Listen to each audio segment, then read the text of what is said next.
has been expedited. The Asian Development Bank grants $100 million for the enhancement of small and medium-scale entrepreneurs. New Year Nakat Committee reiterates that the auspicious times to conduct New Year rituals are correct. Vladimir Putin elected to the presidency for the 5th time. Bangladesh clinched the ODI series against Sri Lanka.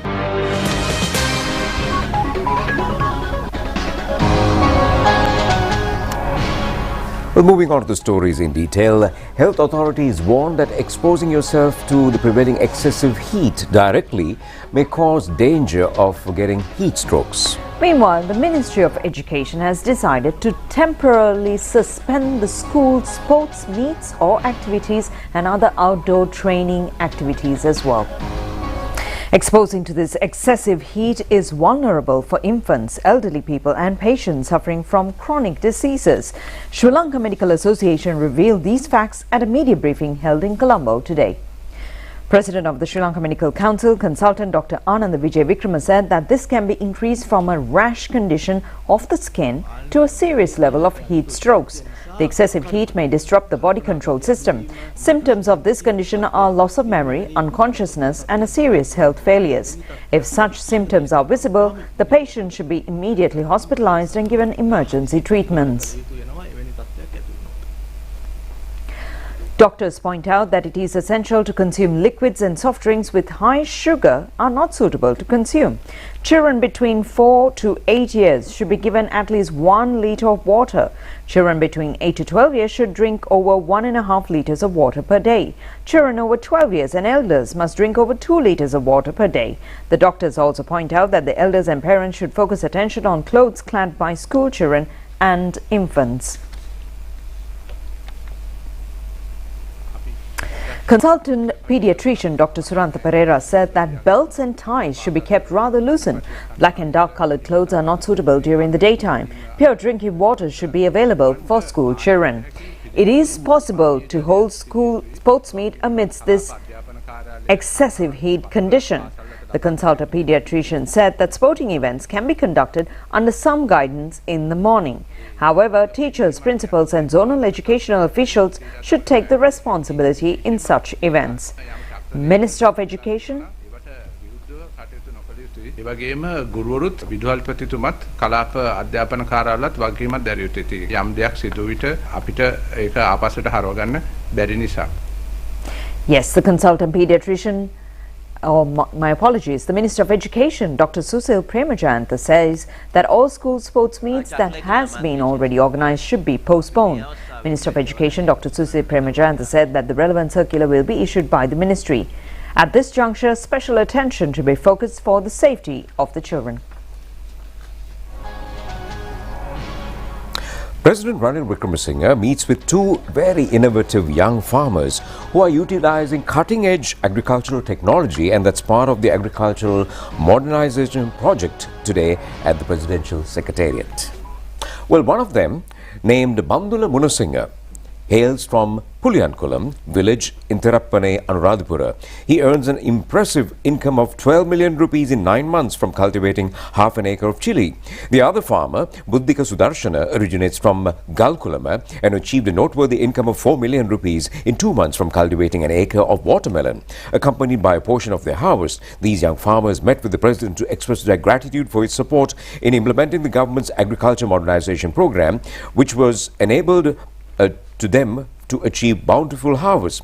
Bandula Munasinghe adopted the high-density cultivation method introduced by the Ministry of Agriculture's Agriculture Modernization Project to cultivate half an acre of chili.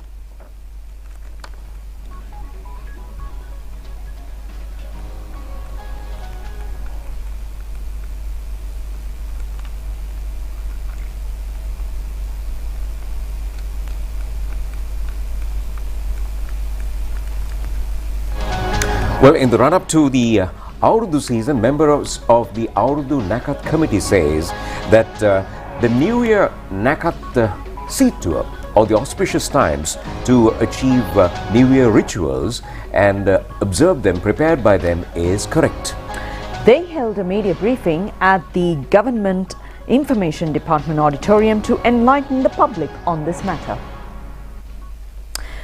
Veteran astrologist G.M. Gunapala said that within 6 hours and 24 minutes after the solar transit, all auspicious work, cooking meals, partaking meals and conducting transactions should be done within this period. There is no exceptions for this time period. The solar transit occurred at 9:05 p.m.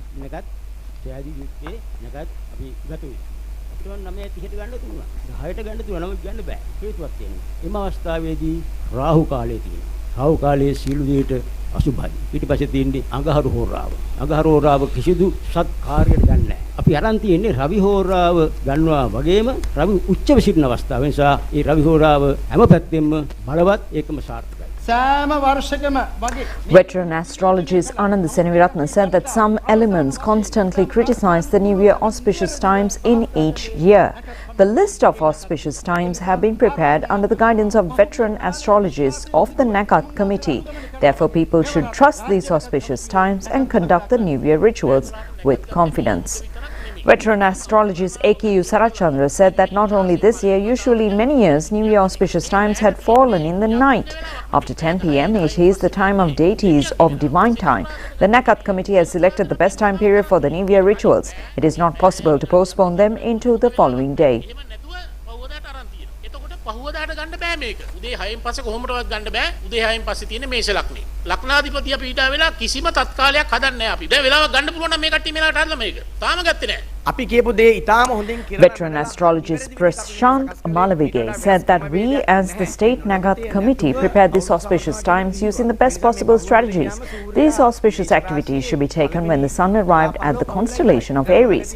If we postpone these times to the 14th of April, the sun has already moved out of the relevant constellation.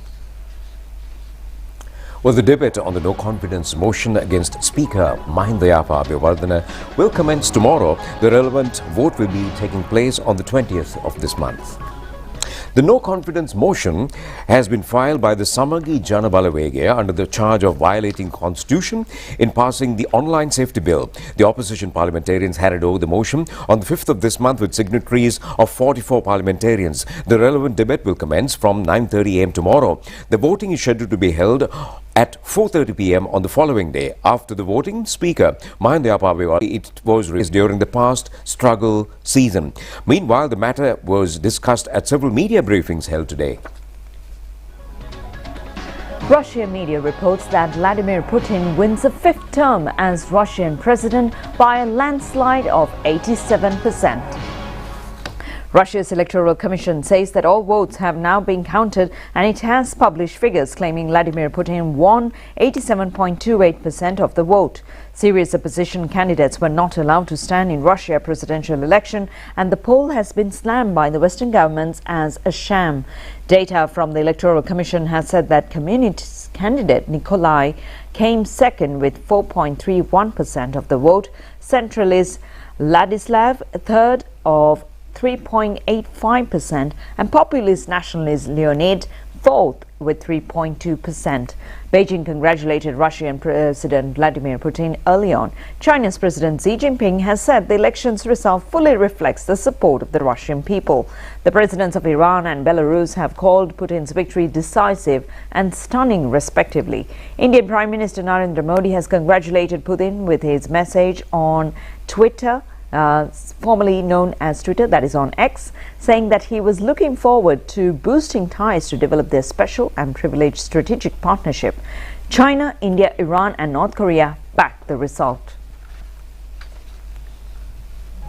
And coming back home, focusing on the Central Expressway, the construction of the Puthuhera-Rambukkana segment of the Central Expressway has been expedited. The preliminary constructions of the segment are to be completed by next year. And also, the Central Expressway from Meerigama to Rambukkana can be used by July 2026. Minister Dr. Bandulu Gunawardena recently inspected the Pothuhara Rambukkana segment. The third phase of the Central Expressway is Pothuhara to Galagedara, a stretch of 32.4 kilometers. This segment has 4 interchanges in Pothuhara, Polgahavila, Rambukkana and Galagedara. The segment from Pothuhara to Rambukkana is about 13.7 kilometers. The minister inspected the Pothuhara interchange, Wadakada, Dumbemada and also several other places. The minister also held a mutual discussion with the officials and labourers of the construction site and explained the economic condition of the country. He also explained to them regarding the agreements with the IMF and the economic crisis of the country. The minister stated that due to the payments for contractors will be paid without delay. The minister requests all parties to extend their support to complete the constructions before the scheduled date. The Asian Development Bank has approved a $100 million loan to provide small and medium-sized enterprises in Sri Lanka more access to finance and to build their resilience to external shocks such as economic crisis and climate change.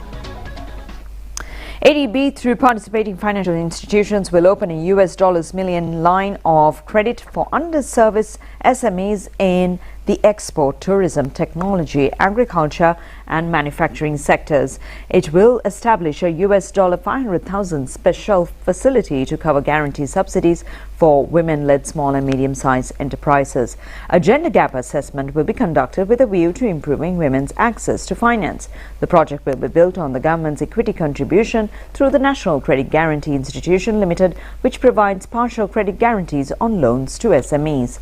ADB will help the National Credit Guarantee Institution Limited adopt procedures to effectively support SMEs, including underwriting guarantees, risk management and risk-based pricing and guarantee recovering operations. The project will incorporate green finance elements through climate adaptation and mitigation measures for SMEs. ADB further said that SMEs play a critical role in Sri Lanka's economy, contributing 52% to the country's gross domestic product and employs 45% of the population. This project will provide working capital and improve SMEs' access to finance, helping them expand operations and prepare for a changing environment. New buildings constructed for Galle, Udugama and Niyagama hospitals were vested in the public today under the patronage of Prime Minister Dinesh Gunawardena.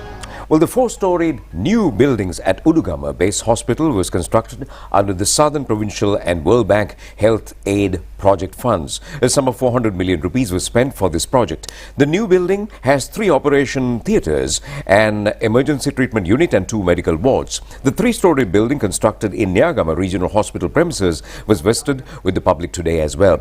Minister Dr. Ramesh Patiruna and many others were present, and also Prime Minister Dinesh Gunawardena says that the World Bank and international bodies are helping to implement many such projects. The country is thankful to them for the extended support to make this area project a success.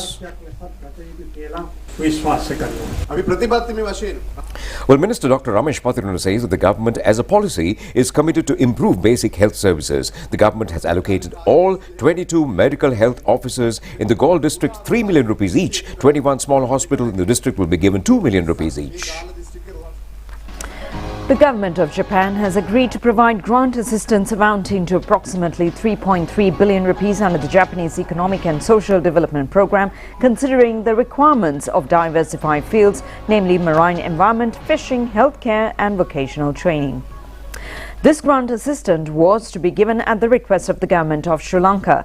Under this grant assistance, 4 vessels of oil bloom with the necessary accessories for improving oil spill response and management of Sri Lanka Coast Guard will be provided. Portable ultrasonic scanners and special medical accessories for improving the maternal and pediatric care in major hospitals in Northern Province will also be provided. Industrial sewing machines for dressmaker courses at vocational training centres in Northern Province and essential equipments will be provided for the project to ensure the safety of the fishermen will be provided under this provision. The exchange of notes pertaining to the above grant was signed by the Secretary to the Ministry of Finance, Economic Stabilisation and the National Policies, Mahinda Sirivardana, and on behalf of the Government of Sri Lanka and the Ambassador of Japan in Sri Lanka, Mizukoshi Hideki, signed the exchange of notes on behalf of the Government of Japan.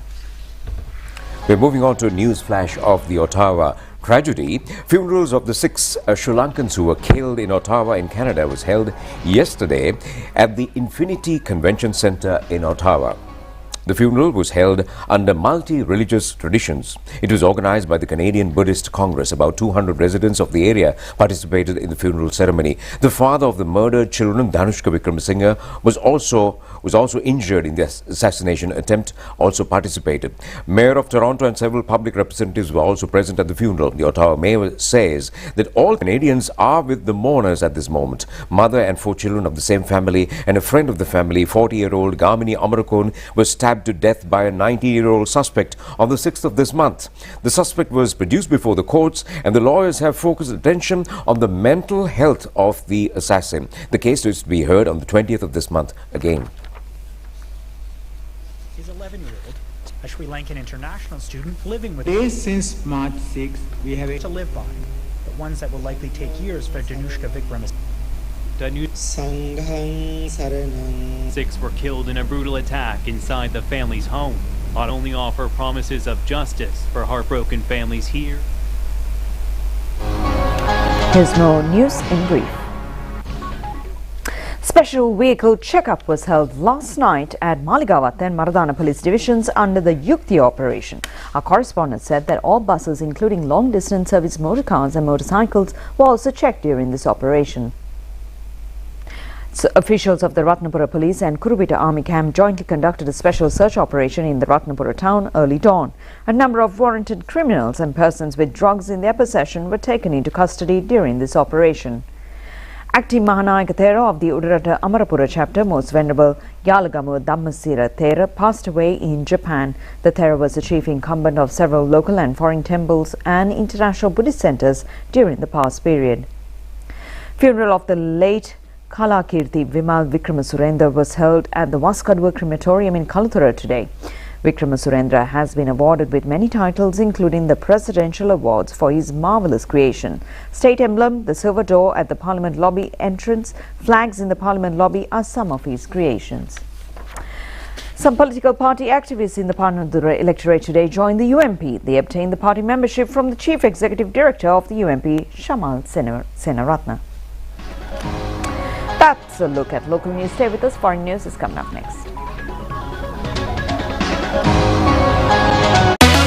Hot and spicy fun vibe එක විවර කරන්න beat එක remake කරන්න to win හදවත වවලා යන්න කින්දර fashion කරන්න fun උතුරන්න කොත්තමි kick එක මෙන්න TikTok viral යනවා නැතිව trending වෙනවා hot fast නැවසෙනවා spicy රස වැටෙනවා prima කොත්තමි fun තමයි.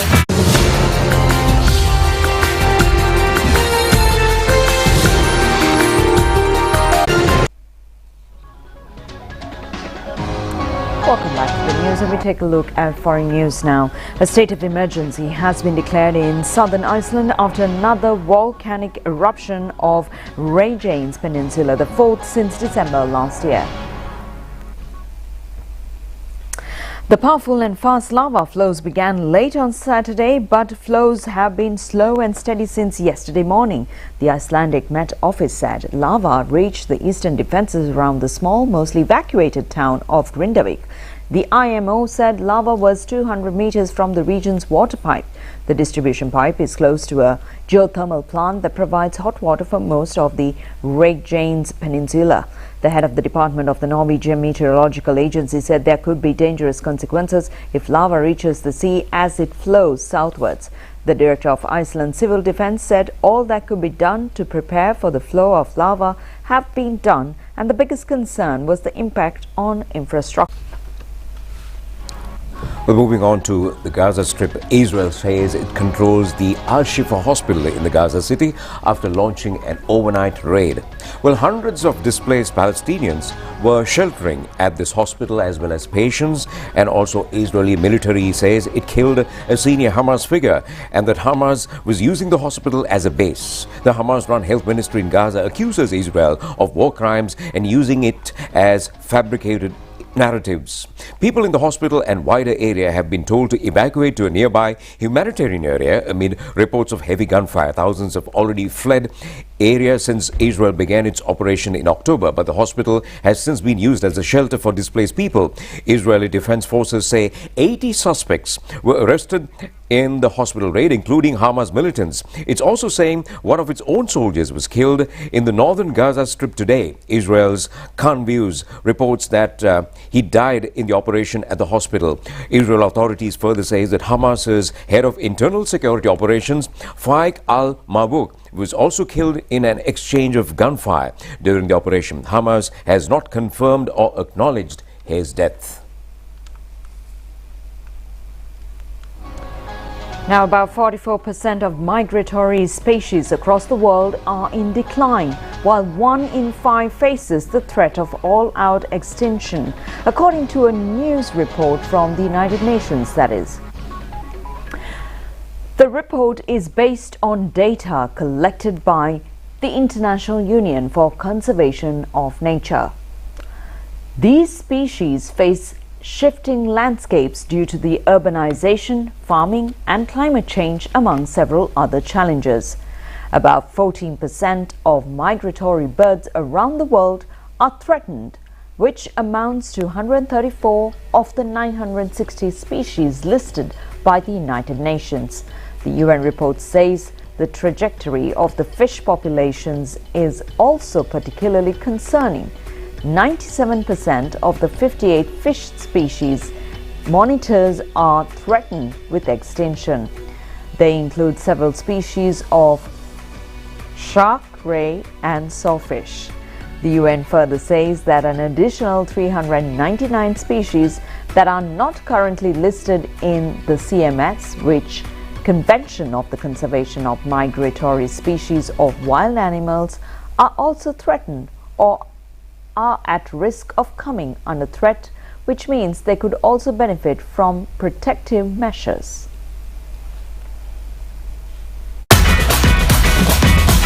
Prima Kotumi, Fantamai.